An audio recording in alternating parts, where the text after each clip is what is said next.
Hey guys, Sean with BDS.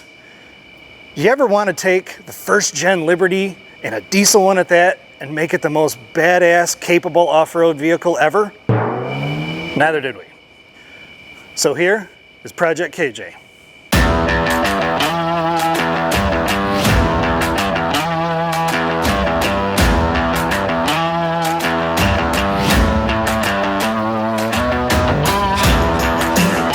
So we all love the JKs, the TJs, and even the beloved XJs. But we wanted to do something totally different that would stand out in the crowd. So we looked to the Liberty with its goofy bug-eyed styling front grille, its IFS suspension. It's just a horrible decision. So we rolled with it. So we started with an 05 Liberty. The only thing we kept stock in this vehicle is the 2.8 CRD diesel, or the common rail diesel, 45 RFE 4-speed transmission, and the unibody. Everything else, gotta go. And here's what we did.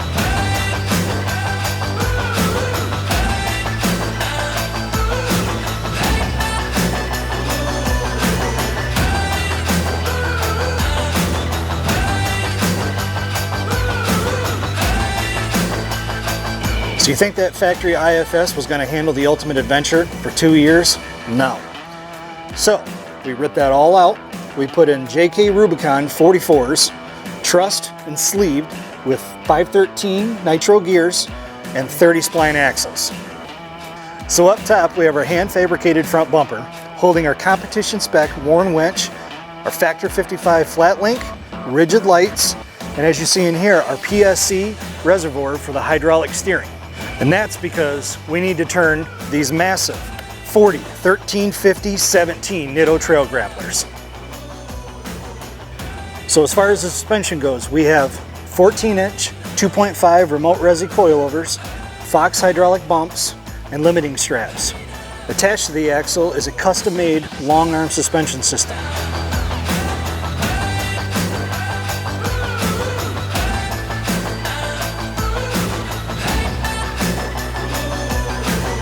Now under here, as you can see, everything is fully protected. From skid plates from the front, the brackets are nicely tucked up next to the frame, and under this skid plate is the 241T case we also got out of a JK Rubicon. So around back, you may notice this is a little different than a standard Liberty.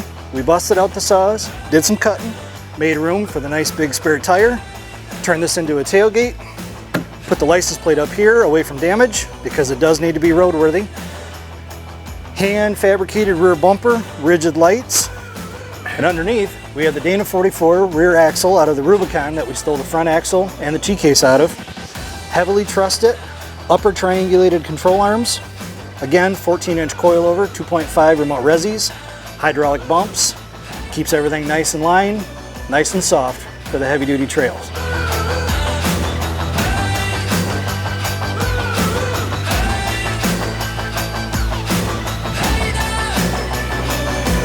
Now in order to make room for that upper suspension, we had to move the fuel system to the back of the vehicle. So under the spare tire, we have an aluminum fuel cell, still utilizes the factory spout.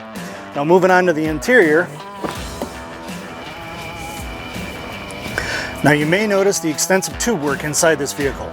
That was a must to make sure that this vehicle was still safe, solid enough to handle what we were about to throw at it, and just all around looks cool.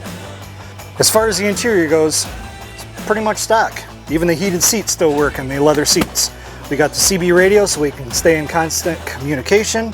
We have the Edge CTS monitor to monitor what's going on under the hood with that diesel engine, even down to the factory 4-wheel drive shifter. Now moving on to the back, we decided to keep the rear factory seats. So if anybody wanted to go for a ride or we just simply wanted to go have a good time somewhere, everything is still functioning. Now, for all you dads that are trying to talk the missus into building one of these awesome vehicles, I know for a fact that the rear car seat holders still work. Now underneath the rear seats, we put our battery kill switch because that is a must on the trail in case of any emergency. We have our onboard air dual Optima batteries for all the electrical needs that we possibly could have, and our air compressors for the front and rear lockers.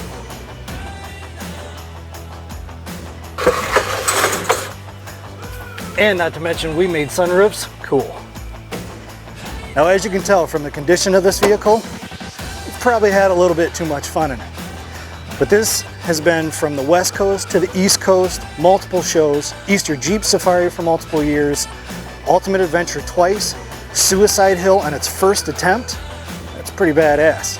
If you want to see any of the footage of this vehicle, make sure you check out our blog, bds-suspension.com.